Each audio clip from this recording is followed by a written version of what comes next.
ನಮಸ್ಕಾರ ಎಲ್ರಿಗೂ. ಸುಧಾಮೂರ್ತಿ ಅಮ್ಮ ಬರೆದಿರುವಂತಹ ಯಶಸ್ವಿ ಪುಸ್ತಕ ಪಠಣ ಸಂಚಿಕೆ 18ಕ್ಕೆ ಎಲ್ಲರಿಗೂ ಆತ್ಮೀಯ ಸ್ವಾಗತ. ಭೂಪಾಲದಿಂದ ಬಂದ ಮೇಲೆ ಸುಮಿತ್ರಾಳಿಗೆ ಜೀವನ ಮತ್ತೆ ನೀರಸವೆನಿಸಿತು. ಇಷ್ಟು ದಿನ ಅವಳನ್ನು ಯಾರೂ ಪ್ರೇಮಿಸಿ ಈ ತರಹದ ಪ್ರಸ್ತಾಪವನ್ನೇ ಮಾಡಿರಲಿಲ್ಲ. ಅರವಿಂದನಲ್ಲಿ ಅವಳಿಗೆ ಸ್ನೇಹವಿದ್ದರೂ ಪ್ರೇಮ ವಿವಾಹದ ಕಲ್ಪನೆಯೇ ಇರಲಿಲ್ಲ. ಒಂದು ಬಾರಿ ಈ ಪ್ರಸ್ತಾಪ ಬಂದ ಮೇಲೆ ಮುಂಚಿನಂತೆ ಅವಳಿಗೆ ಇರಲು ಸಾಧ್ಯವಾಗುತ್ತಿಲ್ಲ. ತಾನು ಹೇಳಬೇಕಾದ್ದು ಹೇಳಿದರೂ, ಕಲ್ಲು ಮನಸ್ಸಿನಿಂದ ಹೇಳಿದರೂ ಅರವಿಂದನಷ್ಟು ಶುದ್ಧ ಮನಸ್ಸಿನಿಂದ ಅವಳನ್ನು ಯಾರೂ ಪ್ರೀತಿಸುವುದಿಲ್ಲ ಎಂದೂ ಗೊತ್ತು. ಆದರೂ ಅವಳು ಹೀಗೇಕೆ ಮಾಡಿದಳು? ಅವಳ ದುಃಖ ದುಮ್ಮಾನಗಳನ್ನು ಮರೆಯಲು ಏಕೈಕ ಸಾಧನವೆಂದರೆ ಮತ್ತೆ ರಸಾಯನಶಾಸ್ತ್ರಕ್ಕೆ ಮೊರೆ ಹೋಗುವುದು. ಅವಳ ಬಾಳಿನಲ್ಲಿ ಇದೊಂದೇ ಕೊನೆಯವರೆಗೆ ಇರುವ ಸಂಗಾತಿ. ಸುಮಿತ್ರಾ ಈಗ ಹೊಸ ರಾಸಾಯನಿಕ ವಸ್ತುವನ್ನು ಹುಡುಕುವ ಯತ್ನದಲ್ಲಿ ಇದ್ದಾಳೆ. ಇಂಥ ಹೊಸ ವಸ್ತುವಿನ ಉಪಯೋಗ ಔದ್ಯಮಿಕೆ ಕ್ಷೇತ್ರಗಳಲ್ಲಿ ತೊಡಗಿಸಿದರೆ ದೇಶಕ್ಕೆ ಅದೆಷ್ಟು ಉಪಯೋಗವಾಗಬಹುದು? ಆದರೆ ಇದು ಸುಲಭವಾದ ಕೆಲಸವಲ್ಲ. ತನ್ನ ಇರುವನ್ನೇ ಮರೆತು ಮಾಡುವ ತಪಸ್ಸಿನಂತೆ. ಈ ಪ್ರಯತ್ನ ಫಲಕಾರಿಯಾಗಬಹುದು ಅಥವಾ ಆಗದೇ ಇರಬಹುದು. ತಿಳಿದದ್ದಕ್ಕಿಂತ ಹೆಚ್ಚು ಕಠಿಣವಾಗಿರಬಹುದು. ಹುಡುಕುವ, ತಯಾರಿಸುವ ವೆಚ್ಚ, ಉದ್ಯೋಗಾವಕಾಶ ಹೆಚ್ಚಿಗೆ ಆಗಬಹುದು. ಆದರೂ ಸುಮಿತ್ರೆ ಮಾಡಲು ಬಯಸುತ್ತಾಳೆ. ಇದು ಅವಳ ಜೀವನವೇ ಅಲ್ಲವೇ? ಸುಮಿತ್ರಾ ಹೊರಟು ಹೋದ ನಂತರ ಅರವಿಂದ ಖಿನ್ನನಾದ. ತಾರ್ಕಿಕವಾದದಿಂದ, ಲೌಕಿಕ ಜ್ಞಾನದಿಂದ ಸುಮಿತ್ರಾ ವಿವಾಹದ ಪ್ರಸ್ತಾಪ ತಿರಸ್ಕರಿಸಿದ್ದಳು. ಈಗ ಅರವಿಂದ ತನ್ನನ್ನು ತಾನೇ ಪ್ರಶ್ನಿಸತೊಡಗಿದ. ತನಗೆ ಇಷ್ಟೊಂದು ಪರಿಚಯವಿದ್ದ, ತನ್ನ ಕೆಲಸಕ್ಕೆ ಪ್ರೋತ್ಸಾಹ ನೀಡಿದ ಬುದ್ಧಿವಂತಳಾದ ಸುಮಿತ್ರೆಯೇ ಮನ್ನಣೆ ಕೊಡದೇ ಇದ್ದ ಮೇಲೆ ಬೇರೆ ಯಾರು ಸಿಗುತ್ತಾರೆ? ಜೀವನದಲ್ಲಿಯ ಅನೇಕ ಘಟನೆಗಳು ಕಥೆಯಲ್ಲಿಯೂ ಸಹಿತ ಆಗಲಾರದು. ಅಷ್ಟು ವಿಚಿತ್ರವಾಗಿದೆ ಜೀವನ. ಅನಿರೀಕ್ಷಿತವಾಗಿ ಬಂದು ಇಳಿದಳು ಪಾಮಿ. ಪ್ರಮೀಳಾ ದಿಲ್ಲಿಯ ಮಹಿಳಾ ಕಾಲೇಜಿನ ಸಮಾಜಶಾಸ್ತ್ರದ ಪ್ರಾಧ್ಯಾಪಕಿಯಾಗಿದ್ದಳು. ಅವಳ ತಂದೆ ತಾಯಿ ಇಬ್ಬರೂ ವೈದ್ಯರೇ. ಪರಮೇಶ್ವರನ್ನರ ಪರಿಚಯದವರು. ಸುಮಾರು 25ರ ಚುರುಕು ತರುಣಿ. PhD ಮಾಡಲು ಆದಿವಾಸಿಗಳ ವಿಷಯ ಆರಿಸಿಕೊಂಡಿದ್ದಳು. ಹೆಚ್ಚಿನ ಮಾಹಿತಿ ಸಂಗ್ರಹಕ್ಕಾಗಿ ಪರಮೇಶ್ವರನ್ ಅವಳನ್ನು ಇಲ್ಲಿಗೆ ಕಳಿಸಿದ್ದರು. ಅರವಿಂದ ದಿಲ್ಲಿಯ ಫ್ಯಾಷನ್ ಹೆಂಗಸು ಎಂದು ತಿಳಿದಿದ್ದರೆ ಪಾಮಿ ಅದಕ್ಕೆ ವ್ಯತಿರಿಕ್ತವಾಗಿದ್ದಳು. ಅವಳು ಉತ್ಸಾಹಿ, ಮಾತುಗಾತಿ. ಅವಳ ವಿಚಾರಧಾರೆ ನೇರವಾಗಿತ್ತು. ಅದಕ್ಕಾಗಿಯೇ ಹಣ ತರುವ ಯಾವುದೇ ಉದ್ಯೋಗ ಅರಸದೆ ಇಂಥ ಕಾಡಿನಲ್ಲಿ ನಡೆದು ಬಂದಿದ್ದಾಳೆ. ಅರವಿಂದನ ಮನದ ಆಳದಲ್ಲಿ ಎಲ್ಲಿಯೋ ಜಾನಕಿಯ ನೆನಪು. ಅವಳಂತೆ ಚುರುಕುತನ, ಸ್ಪಷ್ಟ ವಿಚಾರಧಾರೆ. ತನ್ನ ಜೀವನವನ್ನು ತಾನೇ ರೂಪಿಸಬೇಕೆಂಬ ಬಯಕೆಯ ಪಾಮಿ ಜಾನಕಿಯ ತಾರುಣ್ಯದಂತಿದ್ದಳು. ಪಾಮಿಗೆ ಬೇಕಾದ ಎಲ್ಲ ಅನುಕೂಲತೆ ಅರವಿಂದ ಮಾಡಿಕೊಟ್ಟ. ಪಾಮಿ ವಾಚಾಳಿ. ತಾನೇ ಮೇಲೆ ಎದ್ದು ಮಾತಾಡುವಳು. ಅವಳ ಶಬ್ದಕೋಶದಲ್ಲಿ ದಣಿವು ಎನ್ನುವ ಶಬ್ದವೇ ಇಲ್ಲ. ಸದಾ ಚೇತೋಹಾರಿ ನಗುಮುಖ. ಸುಬ್ಬುವಿನ ಮಧುಚಂದ್ರ ಪ್ಯಾರಿಸ್ನಲ್ಲಿ. ಇದು ಅವನೆಂದೂ ಎಣಿಸಿರಲಿಲ್ಲ. ಹಿಡಿಸಲಾರದಷ್ಟು ಸಂಭ್ರಮ ಅವನಿಗೆ. ಆದರೆ ವೀಣಾ? ಅವಳು ಅನೇಕ ಬಾರಿ ಯುರೋಪನ್ನು ತಂದೆಯ ಜೊತೆ ನೋಡಿದ್ದಾಳೆ. ಇದೆಲ್ಲ ಅವಳಿಗೆ ಸಾಮಾನ್ಯ. ಗೌರಮ್ಮ ಮದುವೆಯಲ್ಲಿ ಅಳುಕಿನಿಂದ, ಮಗು, ಅವರು ತುಂಬ ಶ್ರೀಮಂತರಲ್ಲವೇನೋ, ನಮ್ಮೊಡನೆ ಹೇಗೆ ಸರಿ ಹೊಂದೀತೋ ಎಂದು ಆತಂಕ ವ್ಯಕ್ತಪಡಿಸಿದ್ದರು. ಮಗ ಸಮಾಧಾನ ಮಾಡುತ್ತಾ, ವೀಣಾ ತುಂಬ ಒಳ್ಳೆಯವಳಮ್ಮ, ಅವಳಿಗೆ ಕನ್ನಡ ನಾನೇ ಕಲಿಸುತ್ತೇನೆ ಎಂದಿದ್ದ. ಸರಿಯಾಗಿ ಗುಜರಾತಿ ಓದಲು ಬರೆಯಲು ಬಾರದ ವೀಣಾ ಕನ್ನಡ ಕಲಿತಾಳೆ? ಸುಬ್ಬುವಿಗೆ ಹೇಳಲು ಧೈರ್ಯವೇ ಇಲ್ಲ. ಮಗನ ಮದುವೆಯು ಇಂದ್ರನ ವೈಭವದ ಒಡ್ಡೋಲಗಕ್ಕೆ ಸಮಾನವಾಗಿರುವುದನ್ನು ಕಂಡು ಅರಸಿ ಬಂದ ಲಕ್ಷ್ಮಿಯನ್ನು ಸಂತಸವಾಗಿ ಕರೆತಂದರು ಗೌರಮ್ಮ. ಸುಂದರಿ ವೀಣಾ ಪ್ಯಾರಿಸ್ನಲ್ಲಿ ಸುಬ್ಬುವಿನ ಮಾರ್ಗದರ್ಶಿಯಾದಳು. ಸಂಜೆ ಎಲ್ಲ ವಿಹಾರದ ನಂತರ ಊಟಕ್ಕೆ ಮೊದಲು ವೀಣಾ ಕೊನ್ಯಾಕ್ ಆರ್ಡರ್ ಮಾಡಿದಳು. ಸ್ವತಃ ದಿವಾನರು ಡ್ರಿಂಕ್ಸ್ ತೆಗೆದುಕೊಂಡಿದ್ದನ್ನು ಸುಬ್ಬು ನೋಡಿದ್ದ. ಆದರೆ ವೀಣಾ ಎಂದೂ ತಂದೆಯ ಎದುರಿಗೆ ತೆಗೆದುಕೊಂಡಿರಲಿಲ್ಲ.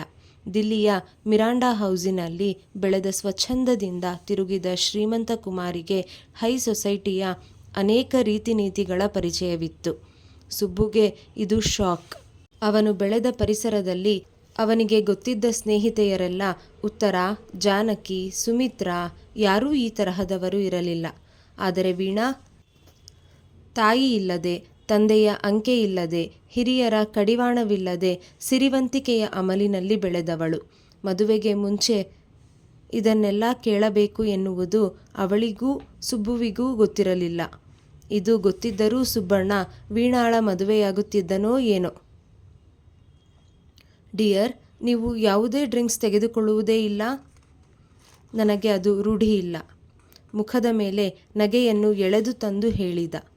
ಪ್ಯಾರಿಸ್ನಲ್ಲಿ ಹುಡುಕಿ ಕೇಳಿದರೆ ಮಾತ್ರ ನೀರು ಸಿಗುತ್ತದೆ, ಇಲ್ಲವಾದರೆ ಇದು ಮದ್ಯಕ್ಕೆ ಪ್ರಸಿದ್ಧವಾಗಿದೆ.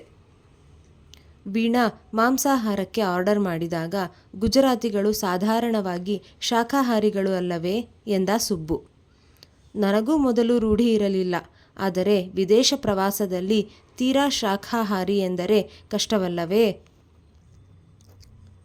ವೀಣಾ ಹೇಳುವುದೂ ನಿಜವಾಗಿತ್ತು.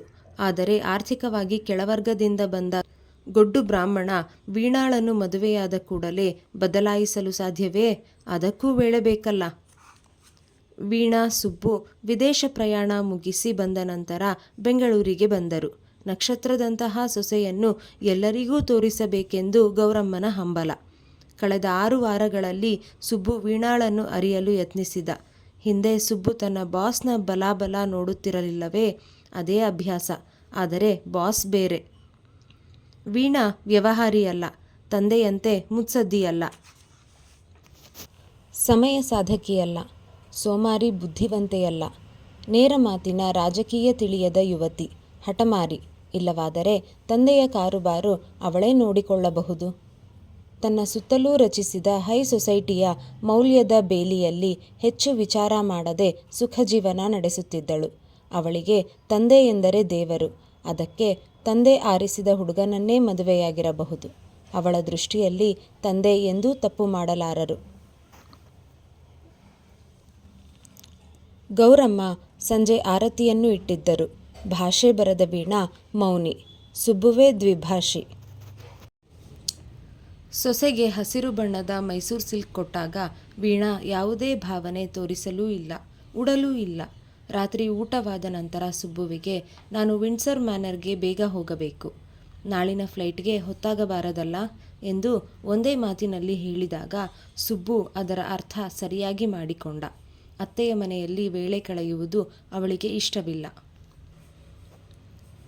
ತಾಯಿಯ ಕೈ ಊಟದ ವಾಂಗಿಬಾತ್ ತಿನ್ನುತ್ತಾ ಸುಬ್ಬು, ಅಮ್ಮ, ನೀ ಏನೇ ಹೇಳು, ಬೆಂಗಳೂರಿನ ಈ ಅಡಿಗೆ ಬೊಂಬಾಯಿಯಲ್ಲಿ ಆಗಲಿ ಪ್ಯಾರಿಸ್ನಲ್ಲಿ ಆಗಲಿ ಏನೇ ತಿಂದರೂ ತೃಪ್ತಿ ಬರೋಲ್ಲ.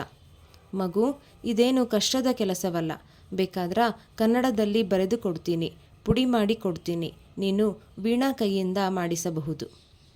ಕಾಫಿ ಮಾಡಲು ತಿಳಿಯದ ವೀಣಾ ವಾಂಗಿಬಾತ್ ಮಾಡಿಯಾಳೆ. ಅವಳು ಕೇವಲ ಸುಬ್ಬುವಿನ ಹೆಂಡತಿಯಲ್ಲ, ದಿವಾನರ ಏಕಮಾತ್ರ ಪುತ್ರಿ. ಸುಬ್ಬು ಅದನ್ನೆಂದೂ ಮರೆಯಬಾರದು. ಆದರೆ ಗೌರಮ್ಮನ ದೃಷ್ಟಿಯಲ್ಲಿ ಅವಳು ಸೊಸೆ, ಗಂಡನ ಸೇವೆ ಮಾಡಬೇಕು. ಪಾಮಿಯ ವಾಸ್ತವ್ಯ 3 ತಿಂಗಳಾಗಿತ್ತು. ನಂದಿಗ್ರಾಮದಲ್ಲಿ ಅವಳು ಬೇರೊಂದು ಮನೆ ಮಾಡಿದರೂ ಅರವಿಂದನ ಸಹಾಯವು ಅವಳಿಗೆ ಅವಶ್ಯವಾಗಿತ್ತು. ಪಾಮಿ ಕೆಲವೇ ದಿನಗಳಲ್ಲಿ ಬಸ್ತಾರ ಪ್ರದೇಶದ ರೀತಿನೀತಿ, ಆಚಾರವನ್ನೆಲ್ಲ ಅಲ್ಲಿಯ ಹಿರಿಯರೊಡನೆ ಕುಳಿತು ಮಾತನಾಡುತ್ತಿದ್ದಳು, ಬರೆದು ಇಡುತ್ತಿದ್ದಳು, ಅವರೊಡನೆ ಊಟ ಮಾಡುತ್ತಿದ್ದಳು, ಅವರ ಭಾಷೆ ಕಲಿಯಲು ಯತ್ನಿಸುತ್ತಿದ್ದಳು. ಬಿಡುವಿನ ವೇಳೆಯಲ್ಲಿ ಅರವಿಂದನೊಡನೆ ಅವನ ಶಾಲೆಗೆ ಬರುತ್ತಿದ್ದಳು, ಅವನ ಹೊಸ ಯೋಜನೆ ನೋಡುತ್ತಿದ್ದಳು. ಹೀಗಾಗಿ ಅವಳು ಆ ಗ್ರಾಮದ ಅವಿಭಾಜ್ಯ ಅಂಗವಾಗಿ ಹೋಗಿದ್ದಳು. ಸುಮಿತ್ರೆಗೂ ಪಾಮಿಗೂ ಅಜಗಜಾಂತರ. ಸುಮಿತ್ರೆ ಬುದ್ಧಿವಂತೆ, ಪಾಮಿ ಸಾಮಾನ್ಯಳು. ಸುಮಿತ್ರೆ ರೂಪವತಿ, ಪಾಮಿ ಕುರುಪಿಯಲ್ಲ, ಆದರೆ ಸುರುಪಿಯೂ ಅಲ್ಲ. ಸುಮಿತ್ರೆ ಪ್ರೌಢೆ, ಪಾಮಿಗೆ ಇನ್ನೂ ಹುಡುಗಾಟಿಕೆ ಹೋಗಿಲ್ಲ. ಸುಮಿತ್ರೆ ಮೌನಿ, ಪಾಮಿ ವಾಚಾಳಿ. ಹೀಗೆಯೇ 3 ತಿಂಗಳು ಸರಿದು ಹೋಯಿತು. ಅರವಿಂದ ಪಾಮಿಯ ಜೊತೆ ಮನಬಿಚ್ಚಿ ಮಾತನಾಡುವುದಿಲ್ಲ. ಏನೋ ಸಂಕೋಚ. ಆ ಸಂಕೋಚ ಪಾಮಿಯಲ್ಲಿ ಇಲ್ಲ. ಆದ್ದರಿಂದ ತನ್ನ ಜೀವನ ಚರಿತ್ರೆಯನ್ನೇ ಹೇಳಿದ್ದಾಳೆ. ಅವಳ ಬೇಕು ಬೇಡ ಅನಿಸಿಕೆ ಎಲ್ಲವನ್ನೂ ಅರವಿಂದ ತಿಳಿದ. ಪಾಮಿ ತನ್ನ ಕೆಲಸ ಮುಗಿಸಿ ಮರುದಿನ ಹೊರಡುವವಳಿದ್ದಾಳೆ. ಅವಳು ಇದ್ದಷ್ಟು ದಿನ ಅರವಿಂದನಿಗೆ ಒಂದು ರೀತಿಯ ಸಂತೋಷವಿತ್ತು. ಯಾರೋ ಒಬ್ಬ ಜೊತೆಗಾತಿ ಇದ್ದಾಳೆ ಎನ್ನುವ ಭಾವನೆ ಇತ್ತು. ನಾಳೆ ಅವಳು ಹೊರಟು ಹೋದರೆ ಮತ್ತೆ ಅದೇ ಏಕತಾನದ ಏಕಾಂಗಿತನ. ರಾತ್ರಿ ಚಾರ್ಪಾಯಿಯಲ್ಲಿ ಅರವಿಂದ ಮಲಗಿದ್ದ. ಪಾಮಿ ಅವನ ಅಂಗಳಕ್ಕೆ ಬಂದಳು. ಬೆಳದಿಂಗಳು ಚೆಲ್ಲಿತ್ತು. ಎದುರಿಗಿದ್ದ ಕಲ್ಲಿನ ಮೇಲೆ ಕೂಡುತ್ತಾ ನೇರವಾಗಿ, ಅರವಿಂದ, ನೀವು ಮಾಡುವ ಕೆಲಸ ಬಹಳ ಚೆನ್ನಾಗಿದೆ. ನೀವಿಲ್ಲದಿದ್ದರೆ ಈ ಜನರ ಜೀವನ ಹೀಗೆ ಜ್ಞಾನದ ಪ್ರಪಂಚದ ಅರಿವು ಇಲ್ಲದೆ ಹೊರಟು ಹೋಗುತ್ತಿತ್ತು. ಅರವಿಂದ ಸಂಕೋಚದಿಂದ ಸುಮ್ಮನಾದ. ಪಾಮಿಯೇ ಮುಂದುವರೆಸಿದಳು. ನೀವಿಲ್ಲದಿದ್ದರೆ PhDಯ ವಿಷಯ ಸಂಗ್ರಹ ಮಾಡಲು ಆಗುತ್ತಲೇ ಇರಲಿಲ್ಲ. ನಾನು ಓದುವ ಪುಸ್ತಕಕ್ಕೂ ನಿಜವಾಗಿ ಇರುವ ಈ ಗಿರಿಜನ ಪ್ರಪಂಚಕ್ಕೂ ಬಹಳ ಅಂತರ. ಹೌದು ಅರವಿಂದ, ನಿಮ್ಮ ಈ ಎರಡು ಕೈಗೆ ಬಲವಾಗಿ ಸಹಾಯ ಮಾಡಲು ಇನ್ನೊಬ್ಬರು ಬೇಕು ಎನಿಸುವುದಿಲ್ಲವೇ? ನಿಮ್ಮ ಮಾತಿನ ಕೆಲಸದ ಮಧ್ಯೆ ಒಂಟಿತನ ಎನಿಸುವುದಿಲ್ಲವೇ? ನಿಮ್ಮ ಜೀವನದಲ್ಲಿ ಮತ್ತೊಬ್ಬರು ಇದ್ದರೆ ಚೆನ್ನಾಗಿರುತ್ತದೆ ಅನಿಸುವುದಿಲ್ಲವೇ? ಅನಿಸುವುದು ಸಹಜ. ಆದರೆ ಇಲ್ಲಿ ಯಾರು ಬರುತ್ತಾರೆ? ಇಂಥಲ್ಲಿ ಇದ್ದರೆ ಅವರಿಗೆ ಯಾವ ಲಾಭವಿದೆ? ಬಂದವರು ಕೊನೆಯವರೆಗೆ ನನ್ನ ತರಹ ಇರಲು ಇಚ್ಛೆ ಯಾಕೆ ಪಡುತ್ತಾರೆ? ಇಲ್ಲಿ ಅವರ ಪ್ರತಿಭೆ ನಾಶವಾಗುವುದಿಲ್ಲವೇ? ಮನದ ಆಳದಲ್ಲಿ ಸುಮಿತ್ರಾ ಹೇಳಿದ ಮಾತು ಮತ್ತೆ ಮತ್ತೆ ಬರುತ್ತಿದೆ. ಕಿಲಕಿಲನೆ ನಕ್ಕಳು ಪಾಮಿ. ಹೂವು ಅರಳಿದಂಥ ನಗು. ಯಾಕೆ ಹೀಗೆ ವಿಚಾರ ಮಾಡುತ್ತೀರಿ? ನೀವು ಆಗಲಿ ಎಂದರೆ ನಾನು ಬರುತ್ತೇನೆ. ನೀವು ಎಷ್ಟು ದಿನ ಇರಬಲ್ಲಿರಿ? ನಿಮ್ಮ ಲಗ್ನ ಗೊತ್ತು ಆಗುವವರೆಗೆ ಮಾತ್ರ. ನಂತರ ನಿಮ್ಮ ಪತಿಯನ್ನು ನೀವು ಹಿಂಬಾಲಿಸುತ್ತೀರಿ. ನನ್ನ ಪತಿಯೂ ಇಲ್ಲಿಯೇ ಇದ್ದರೆ? ಎಲ್ಲಿ? ಏಕೆಂದರೆ ಅವರು ಇಲ್ಲಿಯವರೇ ಇದ್ದಾರೆ. ಪಾಮಿಯ ಮಾತುಗಳ ಅರ್ಥ ತಿಳಿಯಲು ಅರವಿಂದನಿಗೆ ವೇಳೆ ಬೇಕಾಯಿತು. ಆದರೆ ಅವನು ಸಂತೋಷದ ಬದಲು ಮೌನಿಯಾದ. ಯಾಕೆ ಅರವಿಂದ? ಮದುವೆಯ ಪ್ರಸ್ತಾಪ ನಾನು ಮಾಡಿದೆ ಎಂದಿದ್ದಕ್ಕೆ ಸುಮ್ಮನಾದಿರಿ? ಅದಕ್ಕಲ್ಲ ಪಾಮಿ, ನಿಮಗಿನ್ನೂ ಜೀವನ ತಿಳಿದಿಲ್ಲ. ಈ ಜೀವನ ಕಠಿಣ. ಇಲ್ಲಿ ಯಾವ ಸುಖ ಸೌಲಭ್ಯದ ಸೌಕರ್ಯವಿಲ್ಲ. ಹಣವಂತೂ ಇಲ್ಲವೇ ಇಲ್ಲ. ನೀನಿನ್ನೂ ತರುಣಿ. ಆವೇಶದ ನಿರ್ಣಯ ನಿಮಗೆ ನಾಳೆ ಬೇಸರ ತರಬಹುದು. ಅರವಿಂದ, ನಾನು 3 ತಿಂಗಳು ಇಲ್ಲಿದ್ದು ಎಲ್ಲ ನೋಡಿಲ್ಲವೇ? ನೋಡದೆ ನಾನು ಒಪ್ಪಿಲ್ಲ. ನನಗೆ ಎಂದೂ ಸುಖದ ಜೀವನ ಸೇರಿಲ್ಲ. ನನ್ನಂತಹ ಮನೋಭಾವದ ಪತಿಯನ್ನು ಹುಡುಕುವುದು ಸಾಧ್ಯವೇ ಇಲ್ಲ ಎಂದು ನಮ್ಮ ತಾಯಿ ತಂದೆ ಹೇಳುತ್ತಾರೆ. ವ್ಯವಹಾರವುಳ್ಳ ಪತಿಯ ಸಂಗಡ ನಾನಿರಲಾರೆ. ಅರವಿಂದ, ನಾನೀಗ ನನ್ನ ಜೀವನ ಮಾರ್ಗ ಕಂಡುಹಿಡಿದಿರುವೆ. ಇಲ್ಲಿದ್ದರೆ ನಿಮ್ಮ ಜ್ಞಾನ ಈ PhDಯ ಉಪಯೋಗ. ಅದನ್ನು ನೀವು ಚಿಂತಿಸುವ ಕಾರಣವಿಲ್ಲ. ನಾನು ಕಲಿತ ವಿಷಯವೇ ನನಗೆ ಉಪಯೋಗವಾಗುವುದು. ನನ್ನ ಜೀವನದ ನಿರ್ಣಯಕ್ಕೆ ನಾನೇ ಹೊಣೆ ಎಂದು ನಮ್ಮ ತಾಯಿ ತಂದೆಗೆ ನಾನೆಂದೋ ಹೇಳಿದ್ದೇನೆ. ಅರವಿಂದ, ಅವಳು ವಾಚಾಳಿ, ತರುಣಿ ಎಂದುಕೊಂಡಿದ್ದ. ಆದರೆ ಅವಳು ಧೈರ್ಯವಂತೆ ಎಂದು ಗೊತ್ತಿರಲಿಲ್ಲ. ಇಲ್ಲಿಗೆ ಈ ಸಂಚಿಕೆ ಪೂರ್ಣ. ಈಗ ಇಂದಿನ ಕಿವಿಮಾತು. ನಗುವ ಮೊಗದಲ್ಲಿ ಬೆಟ್ಟದಷ್ಟು ನೋವಿದೆ. ನೋವಿರುವ ಮನದಲ್ಲಿ ಕಾಣದಷ್ಟು ಕನಸಿದೆ. ಕನಸ ಕಾಣುವ ಹಾದಿಯಲ್ಲಿ ಕಂಡರಿಯದ ಛಲವಿದೆ. ಛಲವಿರುವ ಜೀವದಲ್ಲಿ ಗುರಿ ಮುಟ್ಟುವ ಬಲವಿದೆ. ಧನ್ಯವಾದಗಳು. ರಾಧೇ ಕೃಷ್ಣ.